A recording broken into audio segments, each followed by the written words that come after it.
Bonsoir, je m'appelle Farid Benzakour. Ce soir, je vais vous présenter une solution de stockage. Vous avez certainement tous des problèmes de conversion des données anciennes dans les nouvelles technologies. Par exemple, des cassettes VHC, des disquettes 3 pouces, vous savez tout ce qui s'est passé ces dernières années.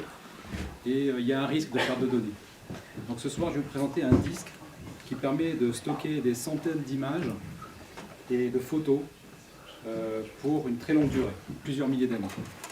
Ce disque, comme celui-ci, ce qu'on appelle une nanoforme, il y a dans cette petite surface ici l'équivalent d'un dictionnaire de 800 pages. Et autour, des centaines d'images qu'on va pouvoir stocker sur ce disque-là.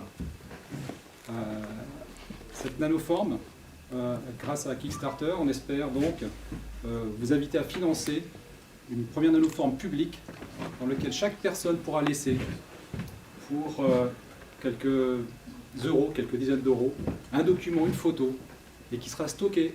Cette nanoforme sera stockée dans un musée et sera consultable à travers un site internet.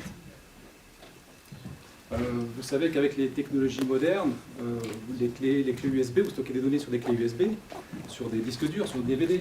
Mais toutes ces informations, elles sont très vite obsolètes. Les technologies qu'on utilise pour les lire sont vite obsolètes, elles sont vite remplacées par d'autres technologies.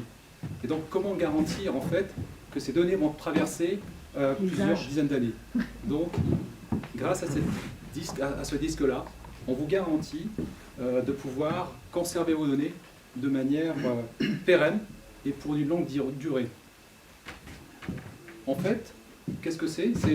On réduit en fait dans ce disque, comme sur les microfilms, mais à une échelle beaucoup plus petite, les documents, texte ou images. Une page A4 par exemple de 21 cm représente en fait là-dessus plus que 2 mm de largeur. Et pour consulter ce disque, il suffit d'une simple loupe, rien de plus. Une loupe de forte puissance pour aller voir son contenu. Qu'est-ce que c'est? En fait, ce sont deux disques de saphir. Les informations sont encapsulées entre deux disques de saphir synthétiques. Et donc, ces données sont placées en fait grâce à un logiciel que nous avons donc conçu dans notre société pour pouvoir remettre ces informations dans ce disque-là.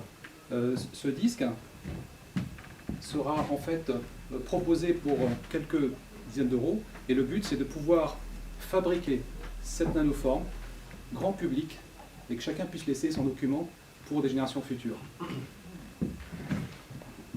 pense qu'il faut laisser la date, Première chose, le projet s'appelle Fahrenheit 2451 et donc je vous invite tous à participer à ce projet pour pouvoir concevoir cette capsule temporelle du 3e millénaire et nous aider en fait à proposer des capsules de ce type-là pour le grand public.